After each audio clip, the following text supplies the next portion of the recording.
Lola's fiance succumbs to HIV/AIDS. Protesters gather at the House of Assembly. A string of robberies plague the BVI community and Georgia enacts Extreme Abortion Act. These and more stories when 284 News returns.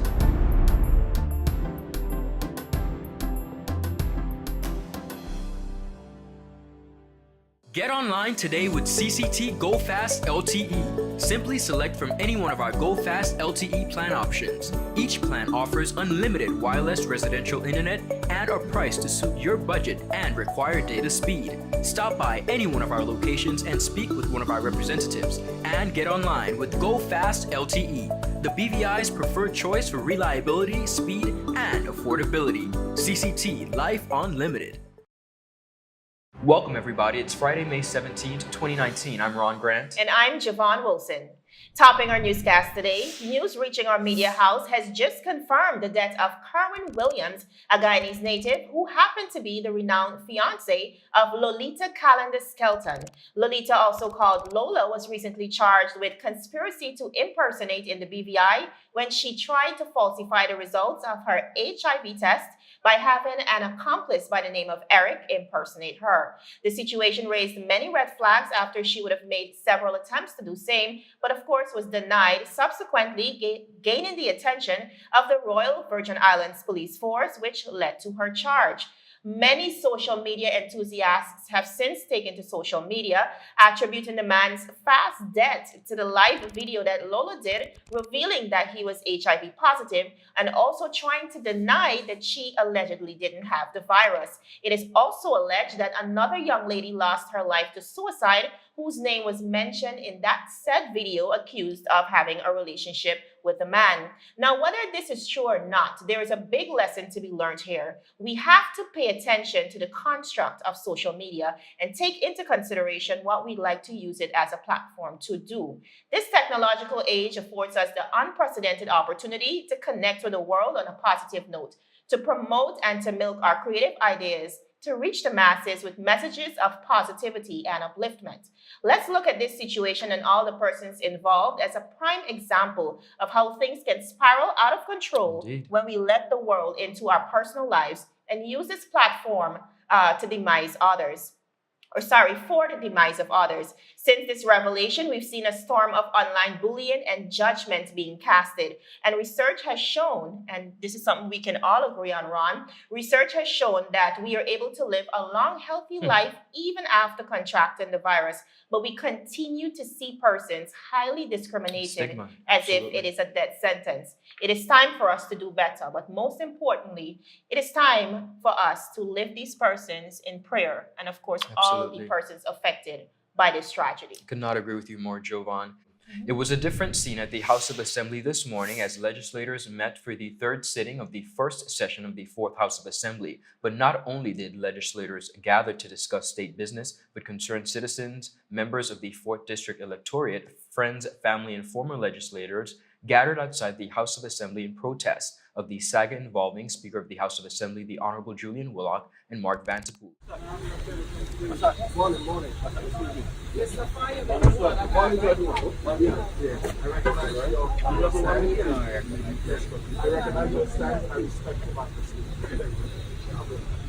Concerned community members have also been collecting signatures of persons in support of Mark Vanterpool being sworn in. The group headed by Mr. Raymond Fonseca will present signatures to Governor Augustus Jaspert on Monday, along with Premier Foy and the House Speaker. We caught up with Mr. Fonseca at the House of Assembly, and here's what he had to share.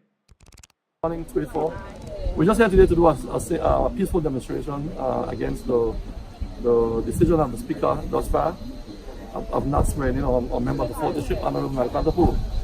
So we're here today again is a peaceful demonstration, and we hope that at the end of the day, he can have a say in his decision to have that situation put to pass. We feel that it is dividing our district, the 4th District, and division is not a good thing. So I ask you again, 24, we're just here to give a simple demonstration, peaceful demonstration. We also have a petition that's going to go to the governor on Monday. A petition. We have over 800 signatures that will be given to him on Monday at 4 p.m. at his office, the government house office.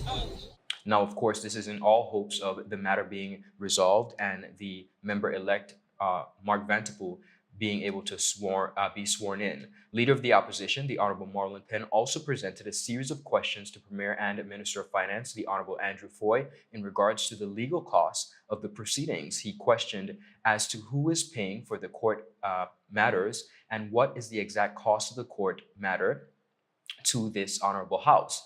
In addition, he also queried and asked for an estimated cost of said legal fees and the amount billed and paid thus far for said legal fees. He also again questioned as to the basis under which legal counsel was retained in the matter and how the legal fees are anticipated to be met. Additionally, the Honorable Penn asked Premier Foy to tell the Honorable House of Assembly whether he has had any discussions with the Speaker about his decision not to swear in Mark Vanterpool, particularly in light of the recent court decision to grant the duly elected member regress and requiring Speaker of the House of Assembly to swear him in.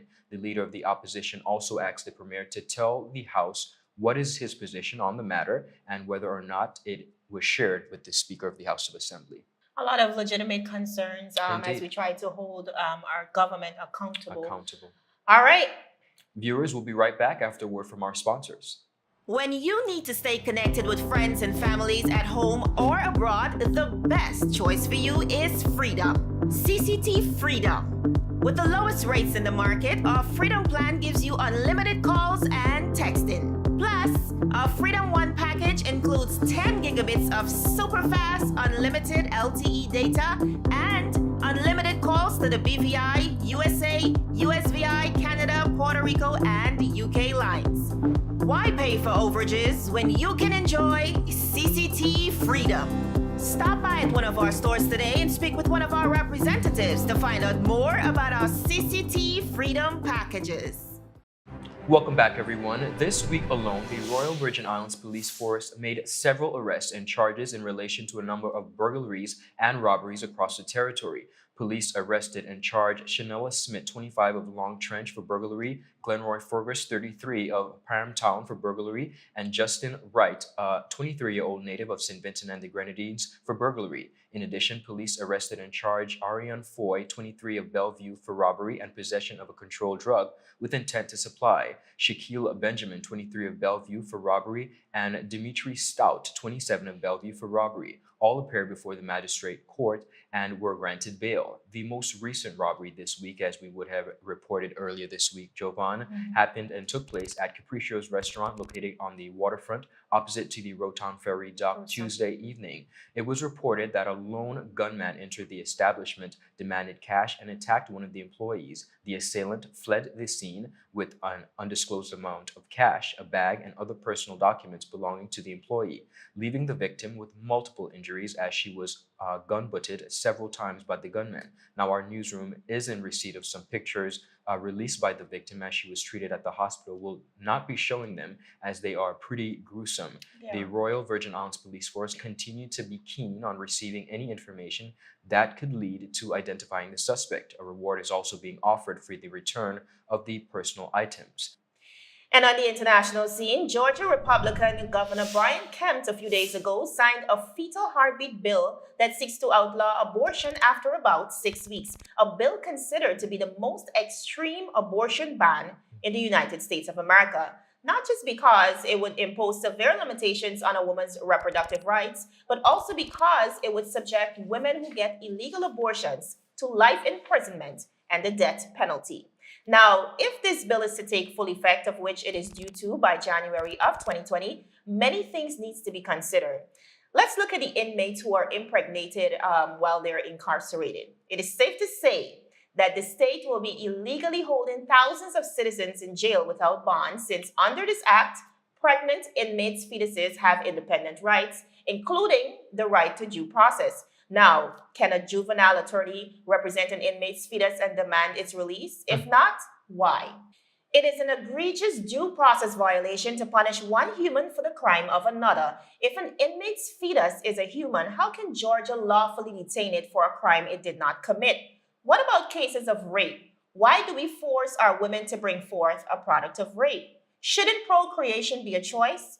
Protesters have opined that women should reserve the right to do what they want with their bodies. Now, with this new legislation, women who try to self terminate pregnancies could face life imprisonment or capital punishment. Then, now, if they try to flee the state to commit the abortion, they will be charged with conspiracy to murder, which comes with a term of 10 years in jail.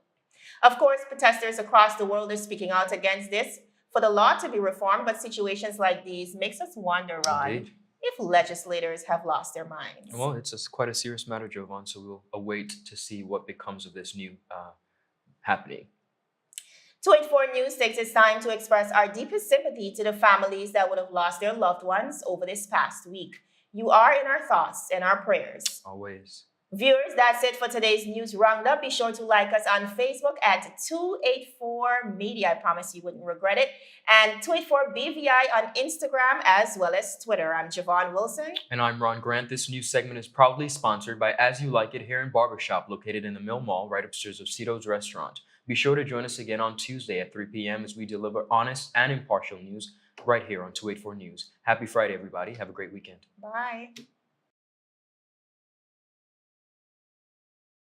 Is business slow, cash flow down, hosting an upcoming event? We can help.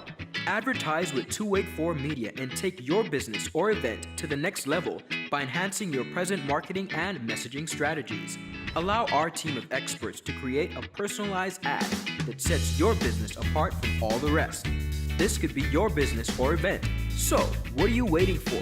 Contact our marketing team at 284media@cctbvi.com. Advertising with us works.